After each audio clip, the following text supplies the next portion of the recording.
It's Wednesday morning. ఈరోజు ఎందుకో అసలు నాకు బ్రేక్ఫాస్ట్ తినాలని లేదు.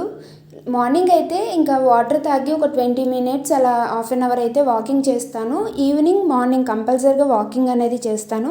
ఇంకా నైట్ అయితే డ్రై ఫ్రూట్స్ నానబెట్టాను కదా, యాపిల్ కట్ చేశాను, గ్రేప్స్ ఉన్నాయి. నాకు తెలుసు మార్నింగ్ అయితే ఖాళీ కడుపుతో ఫ్రూట్స్ తినకూడదని, బట్ తప్పట్లేదు. ఇంకా అన్నయ్య అయితే ఉన్నాడు, అన్నయ్యకి ఇంకా బ్రేక్ఫాస్ట్ అయితే చేస్తున్నాను. నైట్ అయితే రైస్ కొంచెం ఎక్కువగా పెట్టేశాను. ఇంకా అన్నయ్య కోసం అయితే కొంచెం పులిహోర అయితే తాలింపు పెట్టేశాను. మా హస్బెండ్ డ్యూటీ చేసే దగ్గర మామిడికాయలు ఎక్కువగా ఉంటాయి, తనైతే తీసుకొచ్చారు. అమ్మ వాళ్ళు అయితే వస్తున్నారు, ఇంకా అందరు వస్తున్నారు కదా అని అయితే మామిడికాయలు తీసుకొచ్చారు. నేను ఇక్కడైతే ఈ మామిడికాయలు అనేటివి గడ్డిలో ఇలా పెడితే మనకి తొందరగా మామిడి పళ్ళు అయితే అయిపోతాయి. బియ్యంలో చాలామంది పెడుతూ ఉంటారు, బియ్యం పాడైపోతాయి, అందుకని అయితే గడ్డిలో పెడుతున్నాను. కొంచెం హెడేక్గా ఉందని అయితే టీ పెట్టుకున్నాను. డైలీ అయితే తాగను, అప్పుడప్పుడు హెడేక్గా ఉంటే తాగుతాను.